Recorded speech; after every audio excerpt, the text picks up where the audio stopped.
nan ana shirye-shirye na gabatar da sallar jana'iza ta Alhaji Sani Gwate, wadda ake gudanar da wannan sallar jana'iza a fadar mai martaba sarkin Kano Alhaji Aminu Ado Bayero da ke Kano, wanda muna kawo muku wannan yadda jana'izar take kasancewa kai tsaye daga nan sashen Hausa na BBC.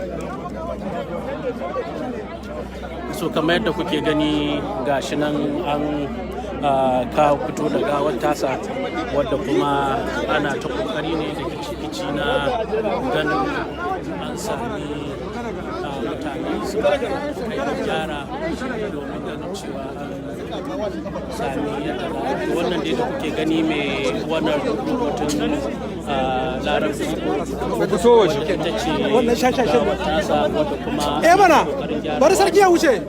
To daga nan ga mai martaba sarkin Kano ya zo gurin jana'izar, wanda kuma akwai gwamnoni da jihar Nasarawa da kuma na jihar Gombe wato Maiduguri wanda suka samu zuwa wannan jana'iza, sannan shi kansa Alhaji Aliko Dangote wanda yake dan uwa ga wannan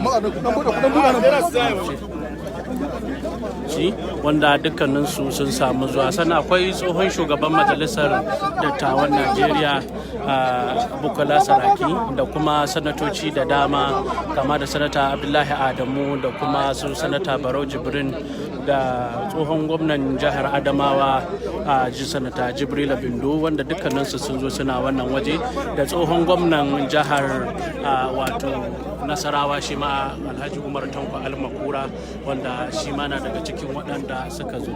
To yanzu gashi nan ana kira da a shiga sahu domin a gabatar da wannan sallah ta jana'iza. To ana dai ci gaba da gyaggyarawa ne na ganin cewa an sami yadda za a yi wannan sallah.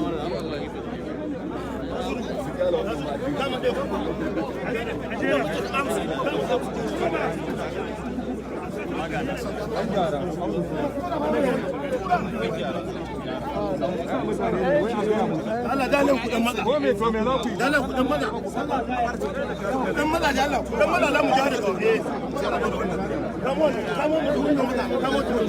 kamo mu ne sun kawo nan kuma gafara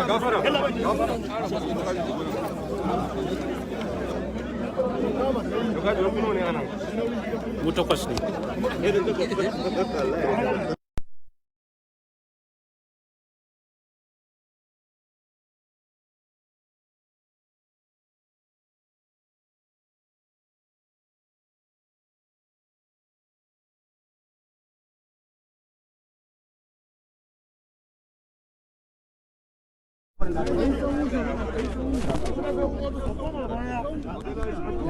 To gashi nan yanzu ana ta kwari ci gaba na gyara yadda za a gudanar da wannan jana'iza.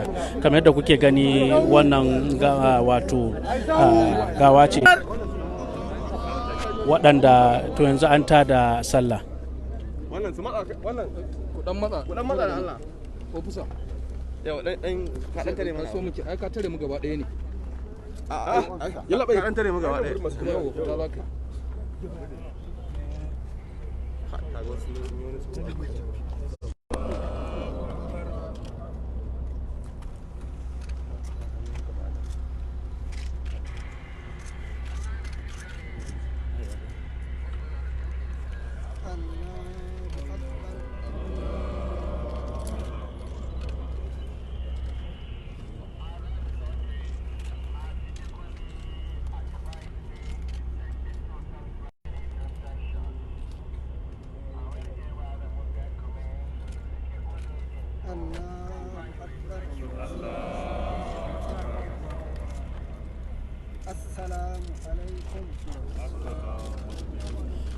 A yanzu an gabatar da sallar jana'iza ta Alhaji Sani Gwate da Hajiya Sabuwa, wadda ita ma wace ga mai martaba sarki.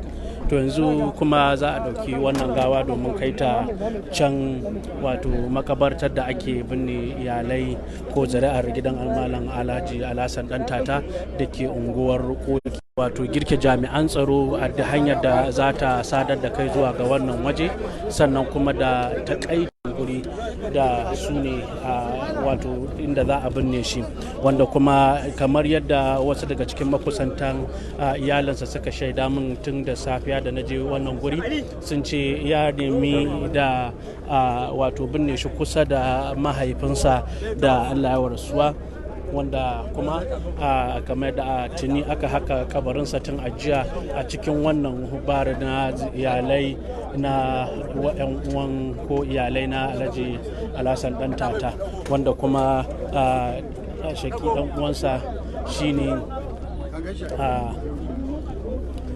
wansa kusan shine.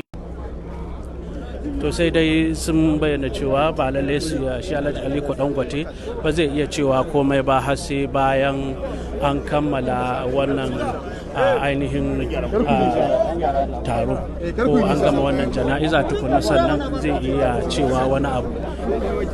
To yanzu ana ta kici-kici ne, za a tafi koki domin a je a gabatar da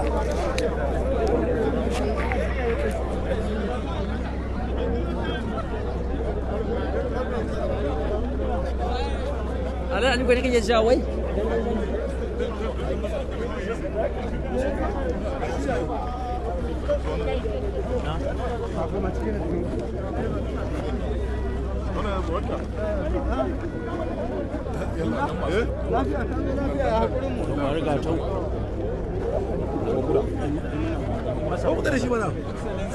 ina wai gudun me ke sana bana.